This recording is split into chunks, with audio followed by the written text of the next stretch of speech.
sejahtera untuk kita semua. Senang sekali kita berjumpa kembali dalam program 100 Hari Berdoa Gereja Masih Advent Hari ke-7 Sedunia, hari yang ke-83. Sebelum kita menyampaikan permohonan-permohonan doa kita kepada Tuhan, kita akan mendengarkan firman Tuhan. Mari berdoa. Bapa, saat ini kami siap untuk membuka lembaran kitab-Mu yang suci, membaca dan merenungkannya. Bersabdalah ya Tuhan, kami siap mendengarnya. Di dalam nama Yesus Kristus kami berdoa. Amin. Judul pembahasan kita saat ini adalah The Importance of Nature. Pentingnya alam. Ayat inti kita di dalam Kejadian pasal 2 ayat 15. Di sana dikatakan, Tuhan Allah mengambil manusia itu dan menempatkannya dalam Taman Eden untuk menguasakan dan memelihara taman itu.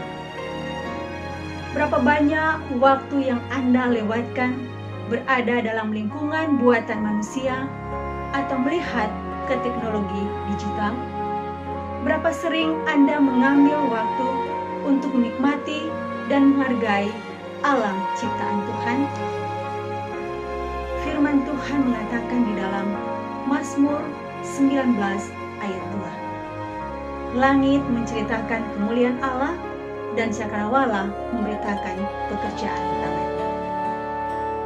Dalam New International Version, Mazmur pasalnya yang ke-19 ayat 1 di sana dikatakan, The heavens declare the glory of God. The skies proclaim the work of His hands. Barnes Notes on the Bible menjelaskan heavens dalam bentuk plural atau jamak di sini. The original idenya adalah there was one heaven above another in which the sun was placed, and another in which the moon was placed, then the planets, then the fixed stars, and above all was supposed to be the place where God dwelt. Jadi di sini dijelaskan bahwa ada 3 langit yang dimaksudkan di sini. Langit yang pertama di mana matahari itu ada. Kemudian langit yang kedua di mana ada bulan, ada bintang-bintang dan juga ada planet-planet di sana. Dan di atas dari semuanya itu adalah di langit yang ketiga di mana Allah tinggal. Itulah sebabnya di sini dalam versi bahasa Inggris heavens dalam bentuk plural ataupun jamak. Barnes Notes on the Bible lebih jauh menjelaskan bahwa the heavens declare the glory of God. Dia mengatakan they, ketiga langit-langit itu announce, proclaim, make known His glory. Yang dimaksudkan di sini, langit-langit yang mana yang menceritakan kemuliaan Allah. Yang dimaksudkan di sini adalah material heavens as they appear to the eye. Jadi, langit-langit yang nampak oleh mata kita. Langit yang mana? Berarti itu ada langit di mana di sana ada matahari, ada bulan, dan ada bintang-bintang. Itu artinya, langit yang menceritakan kemuliaan Allah di sini adalah langit yang pertama dan langit yang kedua. Ellen G. White dalam buku Perumpamaan Tuhan Yesus, halaman 14 di sana dia katakan, dengan menggunakan alam dalam pengajarannya, Kristus berbicara mengenai perkara-perkara yang telah dijadikannya sendiri. Dalam kesempurnaannya yang asli, segala sesuatu yang telah diciptakan merupakan suatu pernyataan pikiran Allah. Segala sesuatu yang telah diciptakan itu merupakan pernyataan pikiran Allah. Bagi Adam dan Hawa di tempat tinggalnya di Taman Eden, alam penuh dengan pengetahuan mengenai Allah. Alam penuh dengan pengajaran ilahi. Pada zaman Yesus Kristus, Ellen G. White dalam buku Perumpamaan-Perumpamaan Tuhan Yesus lebih jauh mengatakan bahwa Kristus berusaha untuk menyingkirkan hal-hal yang mengaburkan kebenaran itu. Tirai yang dicampakkan dosa di atas wajah alam dibukanya ketika Ia datang. Memperlihatkan kemuliaan rohani yang dipantulkan oleh segala sesuatu yang dijadikan. Perkataan Yesus Kristus itu sendiri menempatkan pengajaran tentang alam seperti halnya pengajaran Alkitab dalam sebuah aspek yang baru dan menjadikannya suatu kenyataan yang baru. Lebih jauh, Ellen G. White dalam buku Ministry of Healing halaman 54 di sana dia katakan, Kristus suka mengumpulkan orang banyak di sekelilingnya, di bawah langit biru, di kaki bukit yang berumput, atau di tepian danau. Di sini, Yesus Kristus dikelilingi oleh karya ciptaannya sendiri. Ia dapat memalingkan pikirannya dan hal-hal dari tiruan kepada hal-hal yang alami.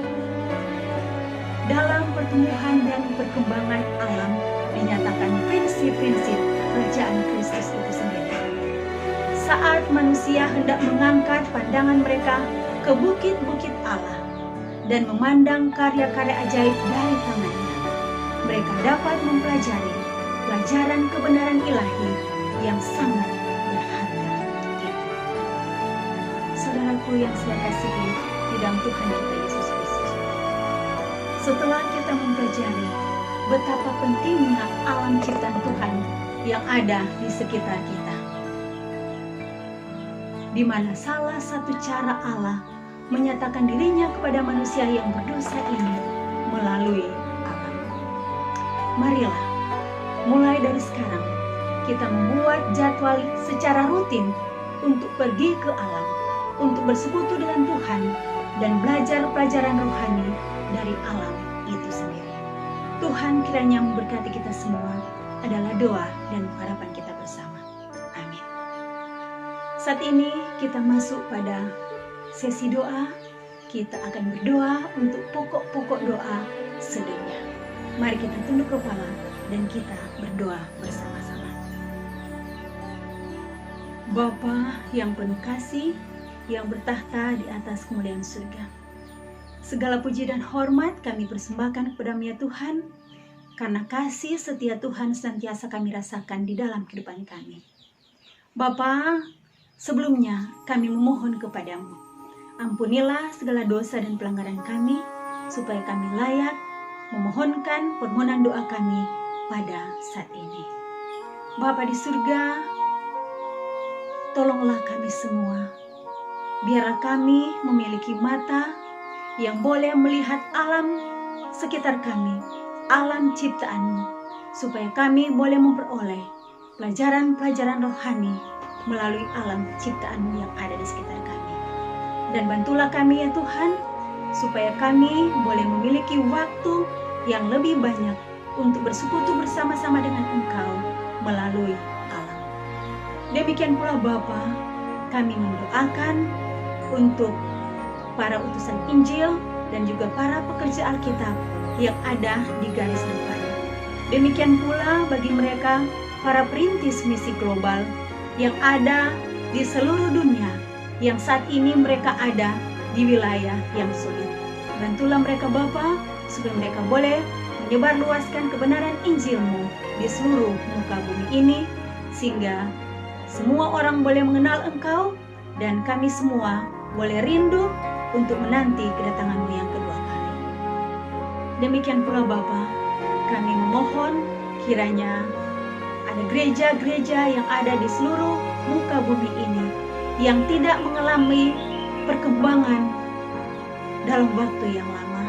Kiranya Engkau akan menolong supaya mereka memiliki perkembangan secara rohani, dan biarlah mereka juga boleh bersedia untuk hari Maranatha itu.